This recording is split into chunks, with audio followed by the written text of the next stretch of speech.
IGT, baby.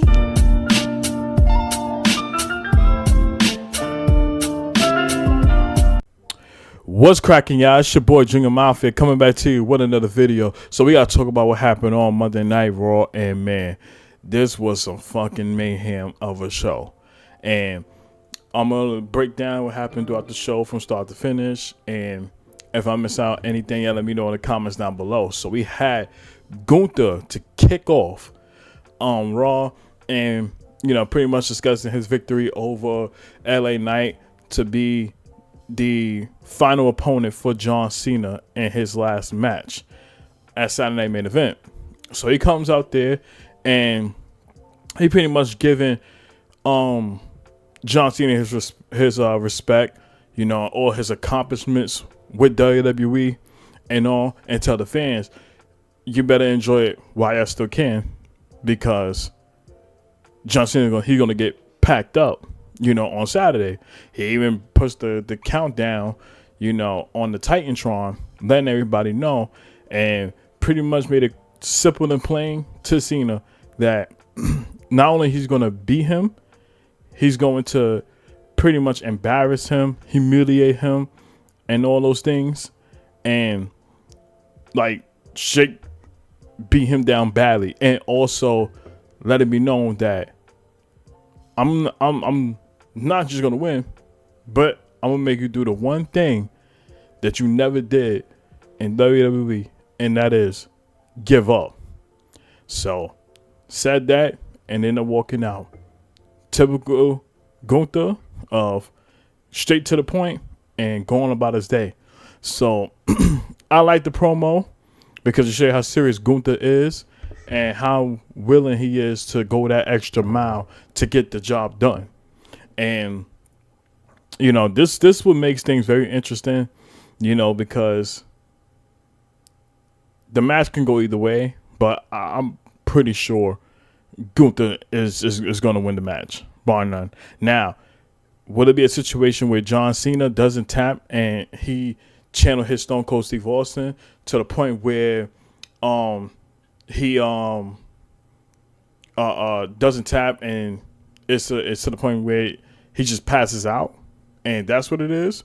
It can be that. So I'm pretty sure we'll find out down the line come Saturday, and we'll see how things turns out. But good way to kick off the show. Then we had Rey Mysterio, who's supposed to be taking on Finn Balor. But backstage you see the Vision and all, and you see Logan Paul talking to Paul Heyman, and pretty much be known listen, I gotta handle business with Rey Mysterio. He disrespected me last week and all that, and it's time to make a statement. And letting Paul Heyman know, listen, with all due respect, I know Braun Breaker and Bronson Reed, they got my back and all that. I want you to know I reciprocate that same energy. So gave him the brass knuckles and say, go handle your business. So it allows you to get the match between Ray and Dom. So Ray and Finn Balor, excuse me. And as Ray going down the ramp, you see Logan Paul intercepts him, and he tried to pack him up, but in the midst of that, Ray was able to recover and pretty much hold his own. And right when he got some momentum to, get Logan Paul up out of here, Logan was able to take advantage of that. And of course, he used the brass knuckles. Or before that, when Ray started to take advantage of it, the guy in the black hoodie comes into the ring, curb stomps Rey Mysterio, leads up out of there, and of course Logan Paul hits him with the brass knuckles and stuff. And as he about to go handle business and really pack Ray up, LA Knight comes out, and he comes there, for the save, and Logan Paul ended up leaving out, and LA Knight sounding listen, you trying to take out a legend like this, not on my watch. And if you want to do these little cheating tactics and all that too, you and me, let's face each other tonight in the main event. So match ended up being official and all that stuff, and that was set for the main event. Now, I know people still wondering who's behind that mystery the mystery guy in the black, and something tells me it's going to be it's Austin Theory. Like, I know people think it's Seth Rollins because of him doing the curb stomp and stuff like that, but that's what they want. That's what they want to sell to you, to keep you guessing. So I think that's where they're going to continue that, and I think we're not going to get the reveal until that first Raw of the new year. I think that's what happened, and then I'm pretty sure that will be when Braun Breaker and CM Punk, have their match. So there's that. And so moving on, Stephanie Vaquer come out, to address, who be next to face her for the Women's World Championship, especially after she beat Nikki Bella for it. So Nikki ended up coming out yet again and, still, demanding that Stephanie Vaquer give her a rematch for the title. So as she's doing that, trying to make her statement and shit, you see Raquel Rodriguez come out of nowhere, picks Nikki off of out the ring, and proceeds to pack her up, and goes in there, calls her shot, and let her know, like, listen, it's gonna be you and me facing each other for that Women's World Championship. Anytime, any place, you pick it. So that was gonna cause some friction within the Judgment Day, mostly with Liv Morgan, because Liv is looking to get her Women's World Championship back. So backstage, you see Dom and them, they chopping it up, especially after what happened, to Ray, and Finn was supposed to face him, but that ain't gonna happen. So you see Liv Morgan pretty much just like saying that, it's finally weird that, Raquel went to go call her shot for the Women's World Championship, but I wanted it. So it's like you kind of read between the lines what she wanted to say, but she wanted to say it into Raquel's face, and let me know, like, I had to.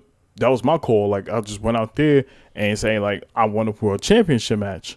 So, Liv went on board with it and all that stuff, and Raquel said, yeah, I'm gonna go speak to Adam Pearce to make that official. So as she leave out, she was saying, like, since she gonna be going for the World Championship, she's telling Roxanne, we should put our attention on getting the women's tag team champions.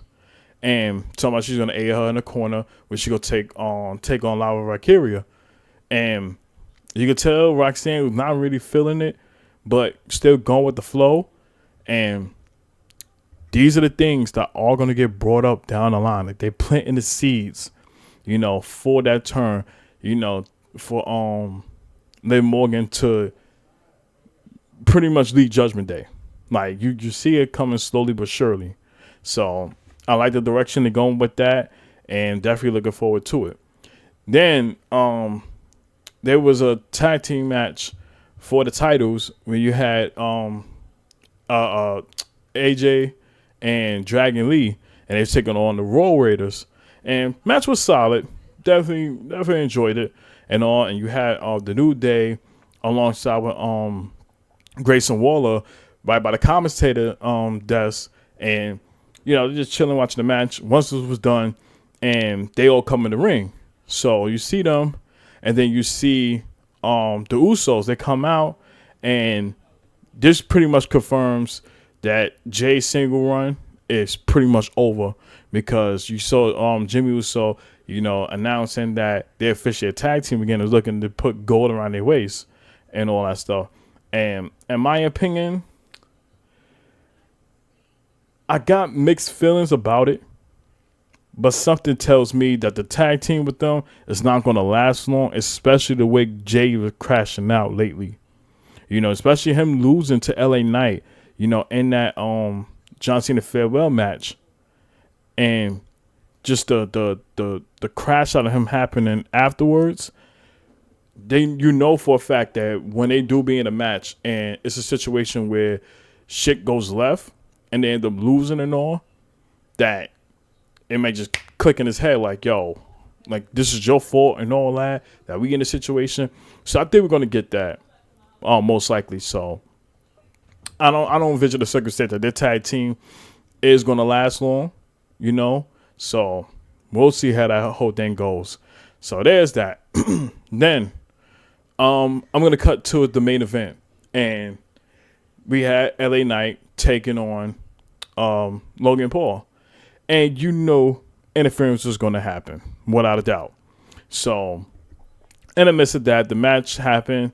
You know, they both got some good offense in and all that stuff, and you know, like I said, you knew Bronson Reed and Braun Breaker was gonna be there. Also, Rey Mysterio, you know, try to go in to aid on for LA Knight, but that was gonna last long because once again, the mystery guy pulls up, packs him up, and all that, and you know, turns his attention to LA Knight and pretty much packs him up too. Imagine there being a disqualification as we expected, and you know, that was the opportunity for Braun Breaker and Bronson Reed to take advantage of. So they definitely did. You see the mystery guy standing on the announce table while Bronson Reed is holding up LA Knight, and Braun Breaker running the ropes, hits him with the spear. And you think that was going to be enough. Oh, no. Bronson Reed proceeds to go up to the top rope and hit not one, but two tsunamis. Packs up LA Knight. He's up out of here. Rolls him out of the ring. And she Paul Heyman grabs the mic. Now, I was watching it on ExpressVPN. I got it set to the UK. So when it comes to commercial break, nothing serious. You see Paul Heyman grabs the mic and he pretty much introducing everybody as he normally would do. But when it came back to a commercial break, he pretty much explaining, you know, about, you know, and they getting packed up and, you know, telling people like, listen, you better pay attention and pretty much acknowledge your new World Heavyweight Champion and Braun Breaker. So Braun gets the mic, and you know, at the last week's promo that he cut on CM Punk, he was bound to do the same thing. So Braun Breaker didn't waste no time and proceeded to say that he's still looking for CM Punk. He said he know he wasn't gonna be here on the show, and he wasn't.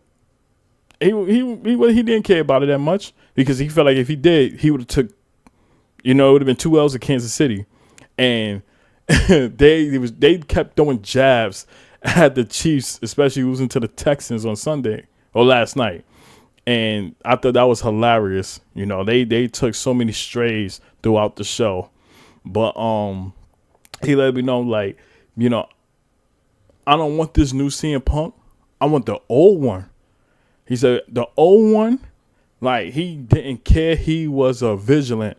And, you know, somebody that you did not want to, like, you don't want to fuck with, and took matters in his own hands. He said, I want that CM Punk right there, that people looked at it, that he was the best in the world, that he was that top superstar that was untouchable. He said, I want that CM Punk, got on his hands and knees and said, please bring that CM Punk back. Because if I get the current one I got right here, he said, I will literally destroy him. And then proceeds to say, I even add a step further. Not only will I will destroy you, but I'm going to take your title, and then I'm going to take your wife. So, Braun Breaker now is literally stepping behind enemy lines. Like, he's stepping over that line right there. And this is when it's like you probably bit off more than you can chew, because for you to call out Punk the way you did and say you want that old version of him, Braun, I don't think you've been watching Raw, you know, 10, 12 years ago, because that's CM Punk right there. He didn't give a fuck, and he wanted to go he didn't care how many times it took him to get his point across. He was going to do it. That's a CM Punk that will literally pack your ass up, have no remorse, just for you to make, just for him to make a statement. And the fact that you add AJ Lee to the mix of all of this, clearly he didn't see what he did to Drew McIntyre in the Hell in a Cell match last year. So this is gonna be a reality check for you. So I'm like, yo, sign me up, because I know when Punk returns back to Raw, it's on site. He is going to come at Braun Breaker and try to pack him the fuck up. Mark my words with that. But in the midst of that, you see LA Knight looking to still go back to attack the Vision. So they call out on that, and Logan Paul and Bronson Reed proceed to go all the way backstage to pack him up. So in the midst of that happening, Braun Breaker's like, cool, I'm still gonna talk my shit, and brings up that, you know, in this match, I'm gonna tell you right now, this is how it's gonna go. Spear, 1, 2, 3. Spear, 1, 2, 3. And he just regurgitating the same thing, as if he's just predicting how this whole match is gonna go, and him being champion. Now in the midst of that, you cut to backstage, and you see Logan Paul and Bronson Reed. Logan Paul and Bronson Reed, attacking LA Knight, who is done at this point. He can't even stand on his own 2 legs. They proceed to powerbomb this nigga onto the table, destroys him. And again, you thinking like that, oh, I meant to bring this up too, because it escaped me. Braun Breaker also told CM Punk that you saying that you straight edge, you don't drink, you don't smoke and all that, but every time you see you now, you look like a crackhead. So that was really crazy to hear as well. I forgot to bring that up because I thought that was hilarious, and also how serious, you know, Braun Breaker really, like, you know, hates CM Punk and want to pack him up. So they bring it up again backstage after they pack up LA Knight, and he was saying like, yeah, he kind of similar to CM Punk, like a crackhead, so to speak. And you think that was going to be enough? Oh, no. It got even worse. And they proceeded to take LA Knight all the way to like this white Chevy, and they drop him on the hood of the car first. They said, all right, let's really pack his ass up. Then they put him on the hood of the car. You had Bronson Reed go up to the production crate and hits a crazy tsunami onto LA Knight. And that crazy spot was insane. I saw the people online, you know, talking about that LA Knight got treated like Ricochet when he got written off the show and all that, and he ended up going to AEW and all that shit. So they really saying that he's getting buried and all. No, that's not the case. Like, let's be realistic. They're just gonna pack up LA Knight. He's gonna come back eventually. We don't know when, because I think they're gonna probably write him off, just for like a certain time frame. But he'll be back. So packs him up, get him up out of there, and that's how they ended the show. And that was still crazy for me. It was a whole bunch of fucking carnage and all that stuff. And it's like, can the Vision be stopped? Can they be stopped? We just have to wait and see. But that was a good way to conclude Monday Night Raw. I definitely enjoyed the show. Very solid, in my opinion. And if I get it, I give it like a solid 7.5, close to an 8 out of 10. But I would give it that rating only because of the main event, the end of the show. That's what I'll do. But comment down below. Let me know. What did you think of my Monday Night Raw? What was your favorite part of the show? And I definitely want to hear your opinions and all that. But I appreciate y'all love and support. Make sure you hit that like button, hit the subscribe button, hit the notification bell so you get notified every time I drop content right here on this channel. And I appreciate your love and support. Road to 200 subscribers. Continue to keep God first. Trust the process on anything that you do in life. Your time will come. And I'm going to catch you on the next video. Peace.